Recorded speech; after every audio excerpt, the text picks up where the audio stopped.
प्यारे बच्चों, हिंदी की कक्षा में एक बार फिर से स्वागत है। जैसा कि आप जानते हैं, हम अपना 12वां पाठ मैं कर सकता हूँ के अभ्यास प्रश्न कर रहे थे और हमने अभ्यास प्रश्न में भाषा से के अंतर के जो कि व्याकरण के प्रश्न होते हैं, आज हमें अपना तीसरा प्रश्न करना था। तीसरा प्रश्न था, तीसरा का ख, उदाहरण के अनुसार वाक्यों को दो वाक्यों में लिखो। एक वाक्य दिया गया है और उसे हमें दो टुकड़ों में, या हम कहेंगे सरल करके दो वाक्यों में बदलना था। तो आज हमें वही करना है। तो प्रश्न है 3, भाषा से के अंतर्गत ये आएगा और भाग है ख।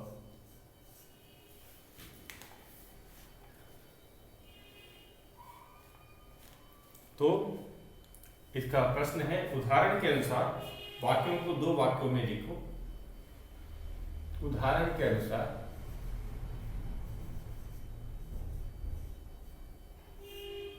के अनुसार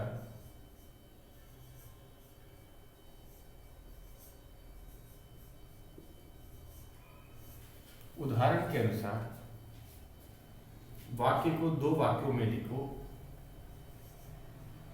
वाक्य को दो वाक्यों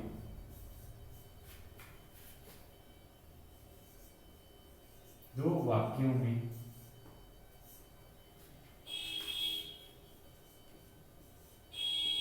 लिखो। तो कौन सा उदाहरण दिया है बच्चों, एक बार फिर से हम इसे देख लेते हैं। 7 वर्ष तक सेना में रहकर उसने राष्ट्र की सेवा की। इस वाक्य को हम दो सरल वाक्यों में लिखेंगे। इसमें दो चीजें हैं। 7 वर्ष तक सेना में रहकर उसने राष्ट्र की सेवा की।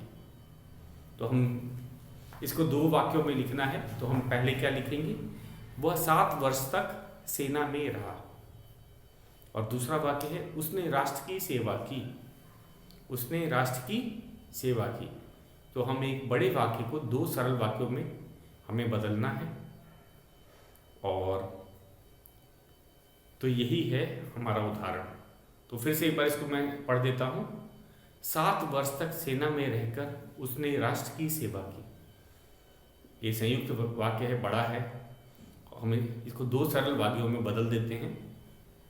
वह 7 वर्ष तक सेना में रहा, पूर्ण विराम। दूसरा वाक्य है, उसने राष्ट्र की सेवा की, पूर्ण विराम। तो ठीक इसी तरह हमें ये पहला क भाग करना है।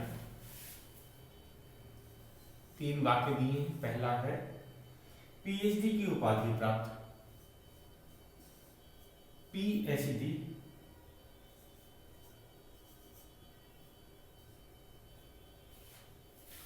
पीएचडी की उपाधि प्राप्त।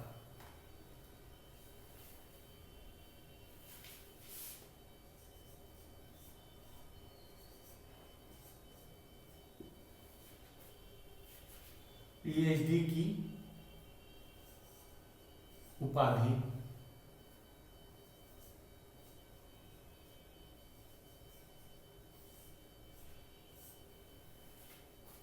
प्राप्त कर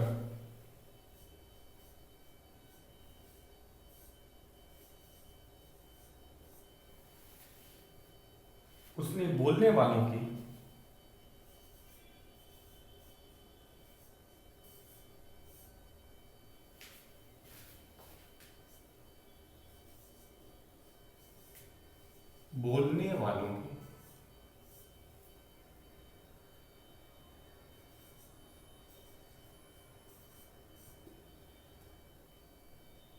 के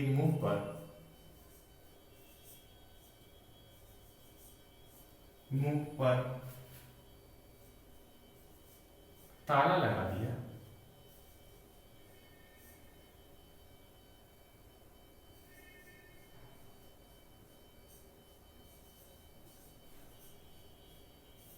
तो बच्चों पहले इस वाक्य को पढ़े। इसमें दो वाक्य मिले हुए हैं, ये आपको पहचानना है।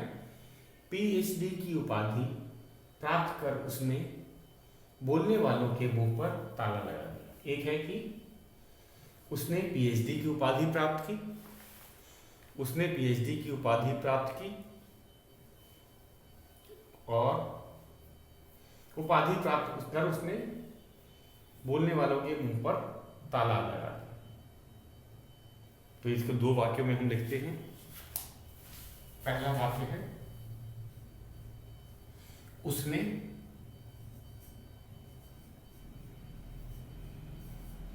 पीएचडी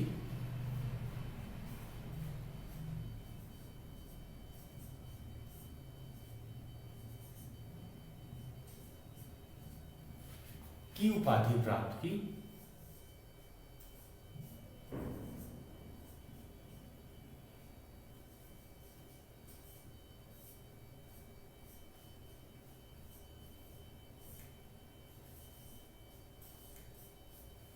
पूर्ण विराम। अब दूसरा वाक्य हम बनाएंगे। उपाधि प्राप्त कर उसने, या हम ऐसे भी लिख सकते हैं उसने उपाधि प्राप्त कर बोलने वालों के, उसने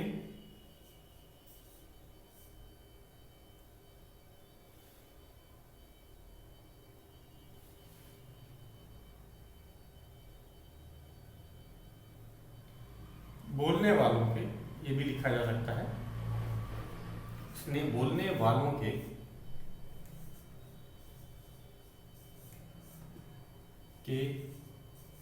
मुंह पर ताला लगा दिया।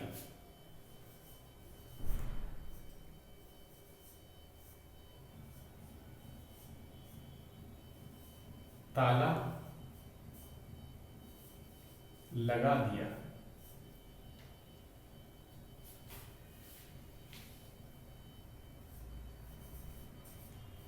पूर्ण विराम। तो जरा इसको देख लेते हैं। हमारा क है, पहले इस संयुक्त वाक्य को देखो। पीएचडी की उपाधि प्राप्त कर उसने बोलने वालों के मुंह पर ताला लगा दिया। ये एक ही वाक्य है। अब हम इसको दो सरल वाक्यों में तोड़ेंगे जिससे कि अर्थ भी न परिवर्तन हो और वाक्य सरल हो जाए। तो हमने इसके पहला वाक्य हमने बनाया, उसने पीएचडी की उपाधि प्राप्त की। उसने पीएचडी की उपाधि प्राप्त की। दूसरा वाक्य है उसने बोलने वालों के मुंह पर ताला लगा दिया। तो ये दो वाक्यों में हमने इसको, हम कहेंगे सरल वाक्यों में उसे बदल दिया है। हमें और दो वाक्य दिए गए हैं। तो बच्चों, इसे आपको अपने नोटबुक में लिखना है क्योंकि स्पेस नहीं दिया गया है, जगह जो है हमारे पाठ्य पुस्तक में नहीं है। इसे आपको अपनी नोटबुक में लिखना है। अब मैं अपने दूसरे वाक्य पे चलता हूं जो है ख। एक बार फिर से देख लीजिए। पीएचडी की उपाधि प्राप्त कर उसने बोलने वालों के मुंह पर ताला लगा दिया। इसको हमने दो सरल वाक्यों में बदला है। पहला वाक्य है उसने पीएचडी की उपाधि प्राप्त की। दूसरा, उसने बोलने वालों के मुंह पर ताला लगा दिया। अब हम अपने दूसरे वाक्य ख पे चलते हैं।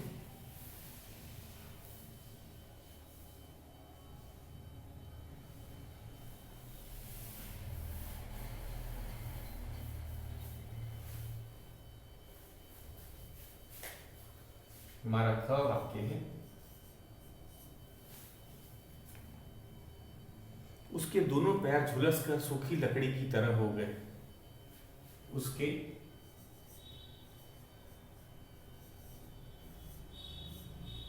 दोनों पैर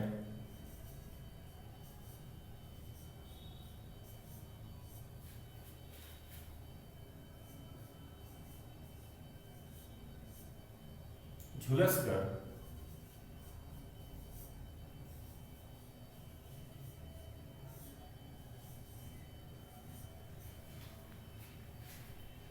सूखी लकड़ी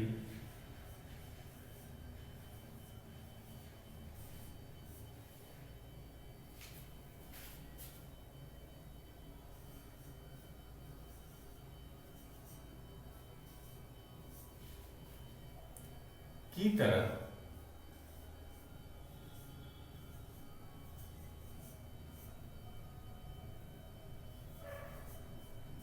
हो गए। अब हम इसको दो सरल वाक्यों में बदलेंगे। संयुक्त वाक्य क्या है? उसके दोनों पैर झुलस कर सूखी लकड़ी की तरह हो गए। उसके दोनों पैर झुलस कर सूखी लकड़ी की तरह हो गए। तो इसमें दो चीजें हैं कि उसके दोनों पैर झुलस गए और फिर है दूसरा है कि पैर, उसके झुलसे पैर लकड़ी की तरह हो गए। तो इनके दो वाक्य हमें बनाने हैं। तो पहला है पैरों का झुलस जाना। समझ भी आ रहा है कि पहले इसके दोनों पैरों का झुलस जाना, दूसरा है कि वो पैर सूखी लकड़ी की तरह हो गए। तो इसमें दो वाक्य हम बनाएंगे। पहले वाक्य में लिखेंगे उसके दोनों पैर झुलस गए। उसके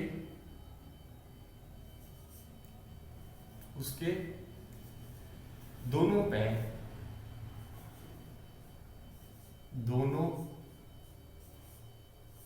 झुलस गए।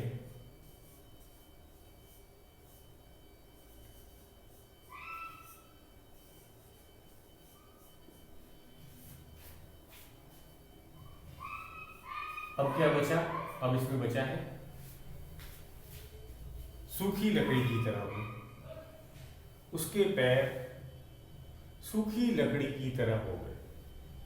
उसके पैर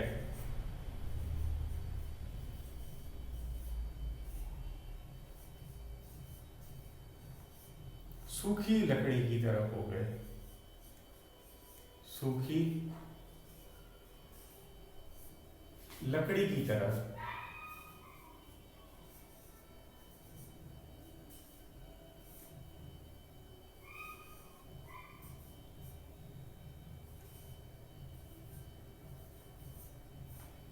हो गए।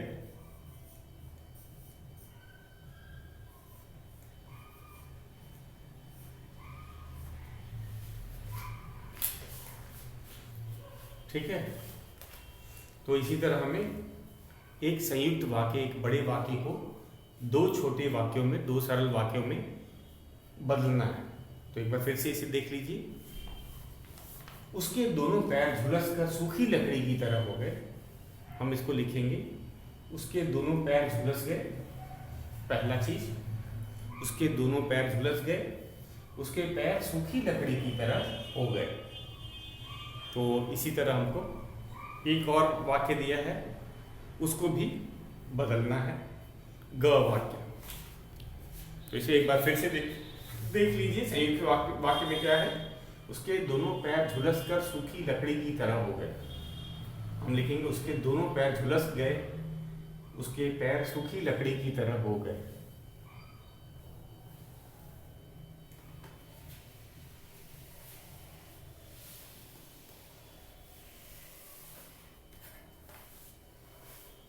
अगला है हमारा प्रश्न है ग। उसने धावक के रूप में रजत पदक जीतकर उसने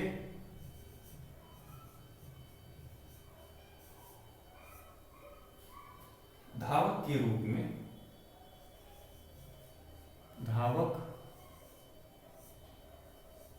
में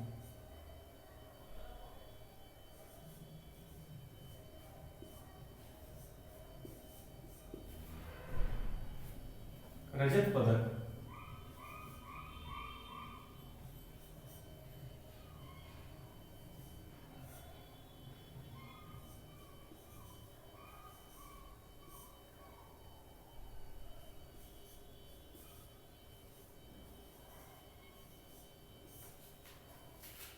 असंभव को संभव कर दिखाया।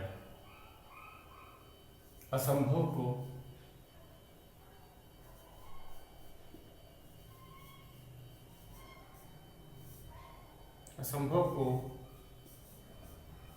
संभव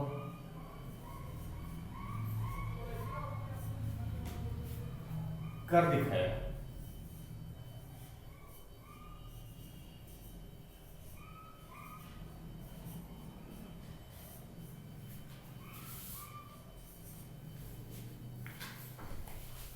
फिर से देखा, फिर से इसको देखना है।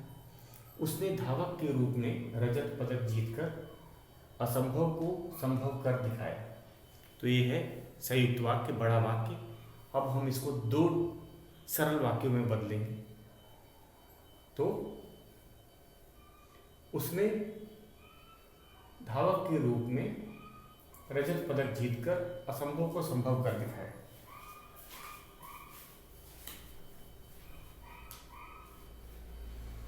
तो इसके हम लोग क्या करेंगे, दो सरल वाक्यों में लिखा कि उसने धावक के रूप में रजत पदक जीता।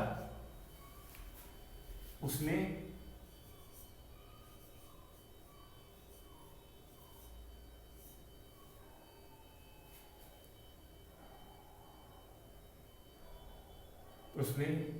धावक के रूप में, धावक दौड़ने वाले को बोलते हैं, धावक के रूप में रजत पदक जीता। रजत पदक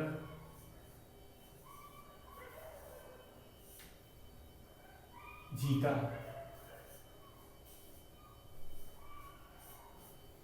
एक पहला हमारा वाक्य हो गया, उसने धावक के रूप में रजत पदक जीता। उसने असंभव को संभव कर दिखाया। उसने असंभव को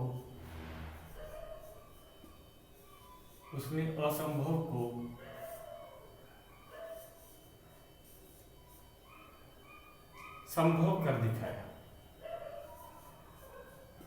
संभव कर दिखाया, कर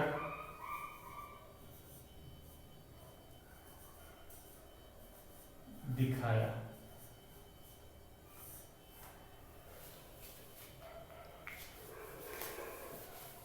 उसने असंभव को संभव कर दिखाया। तो ये थे हमारे बच्चों, ये तीसरा प्रश्न था हमारा। और अब हम चलते हैं अपने चौथे प्रश्न पर। हमारा जो चौथा प्रश्न है वह है अंतिम अनुच्छेद का शुद्ध लेख लिखना है। शुद्ध लेख मतलब जो सुन करके लिखा जाता है। तो मतलब इसके जो अंतिम अनुच्छेद जो दिया गया है उसके हम कहेंगे शुद्ध लेख। जो शब्द है वो मैं आपको लिख करके दिखाता हूँ। एक बार इसको मिटाने से पहले फिर से इसको देख लो। उसने धावक के रूप में रजत पदक जीतकर असंभव को संभव कर दिखाया। उसने धावक के रूप में रजत पदक जीता, पहला वाक्य। उसने असंभव को संभव कर दिखाया।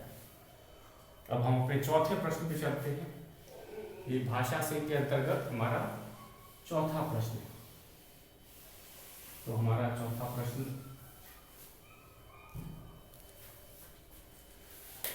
हमें इसमें अंतिम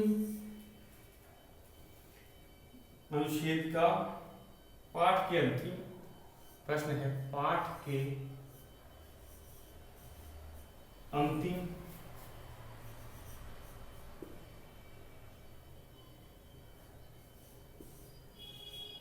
अनुच्छेद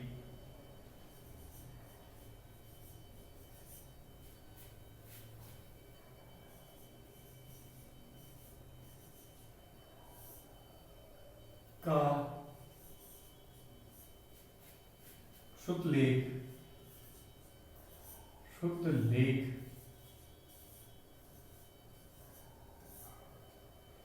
लिखो।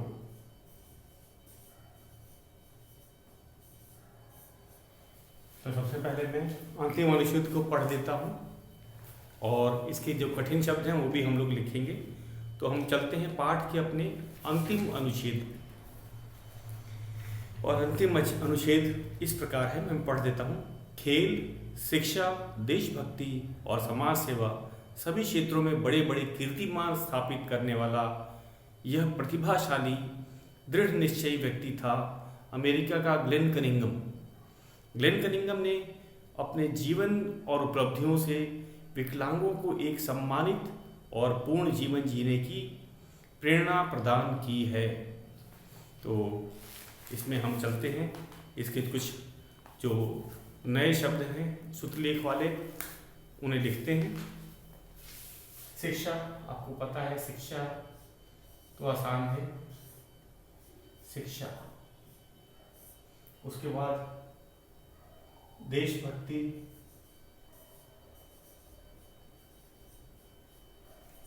भक्ति, देशभक्ति। उसके बाद कीर्तिमान, कीर्तिमान, कीर्तिमान। उसके बाद प्रतिभाशाली, प्रतिभाशाली।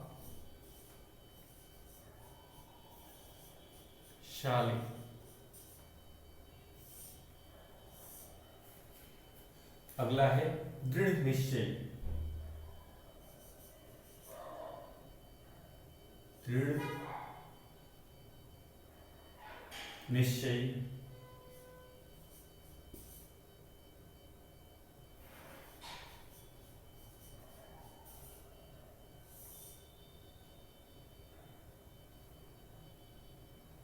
अमेरिका,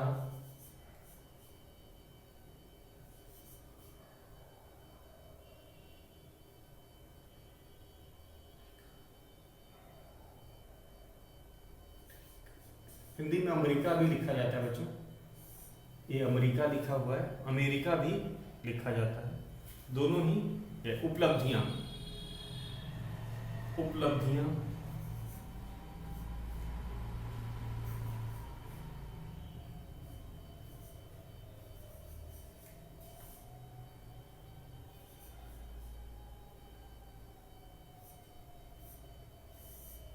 उसके बाद सम्मानित,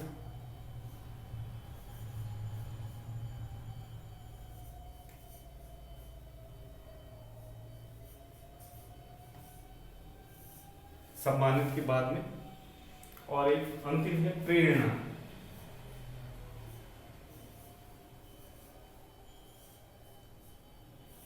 तो ये इन शब्दों को, इनका उच्चारण पे ज़्यादा ध्यान दीजिएगा, क्योंकि उच्चारण अगर गलत होगा तो आप लिखेंगे भी गलत। तो शिक्षा, देशभक्ति, कीर्तिमान, कीर्ति ऊपर वाला जो र होता है उसे पहले पढ़ते हैं, कीर्तिमान, प्रतिभाशाली, दृढ़ निश्चय, अमेरिका, अमेरिका भी लिखा जाता है, अमेरिका, ये दोनों शब्द सही हैं। उपलब्धियां, सम्मानित, प्रेरणा, प्रेरणा। तो ये था हमारे सूत्रलेख के शब्द। अब हम चलते हैं अपने पांचवें और अंतिम, नहीं, हमारा पांचवा और दो प्रश्न और बचे हैं बच्चों। तो सबसे पहला है विराम चिन्हों वाला, और आज हम पहले उचित विराम चिन्हों से वाक्यों को पूर्ण करना है। तो शुरू करते हैं अपने विराम चिन्ह। हमने अपना चौथा प्रश्न कर लिया है, इन शब्दों को याद करना है आपको, उच्चारण भी आपको आना चाहिए। ये है हमारा पांचवा प्रश्न है।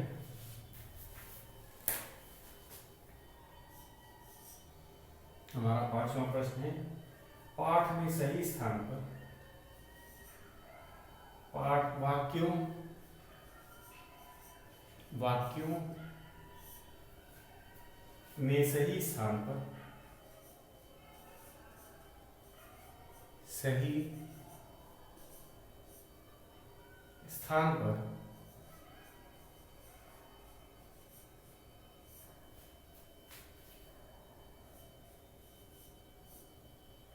उचित विराम चिन्ह लगाओ, उचित विराम चिन्ह, विराम चिन्ह लगाओ।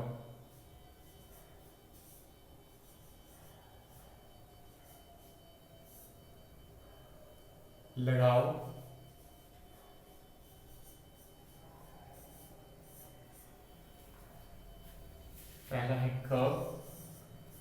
पहला वाक्य है हमारा विराम चिन्ह।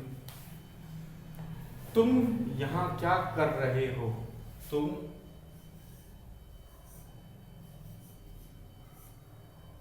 यहाँ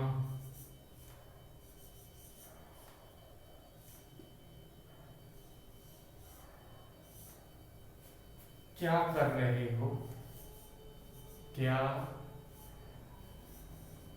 कर रहे हो?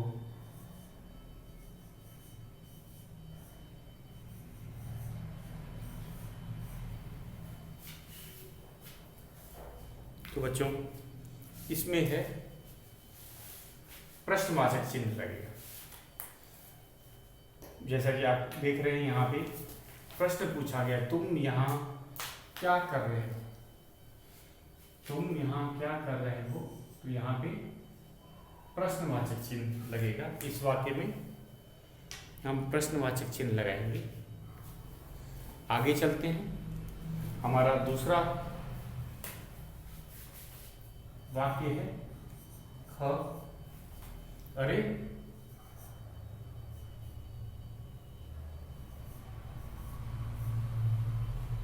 यहाँ मत बैठो। यहाँ मत बैठो।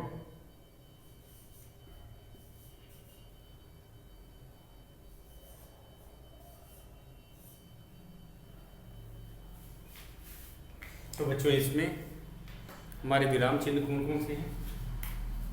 अरे के बाद विस्मयादि बोधक लगेगा।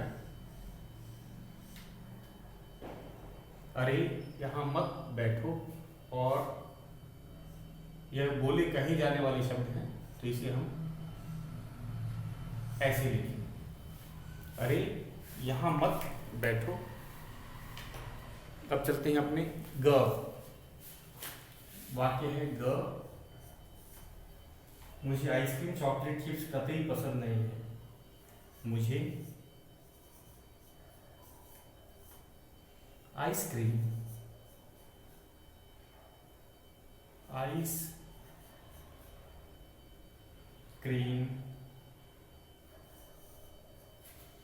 मुझे आइसक्रीम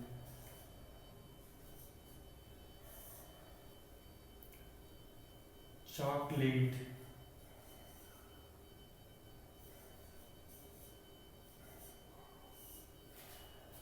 चिप्स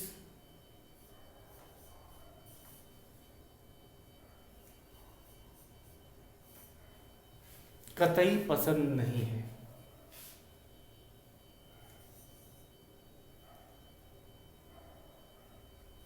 कतई पसंद नहीं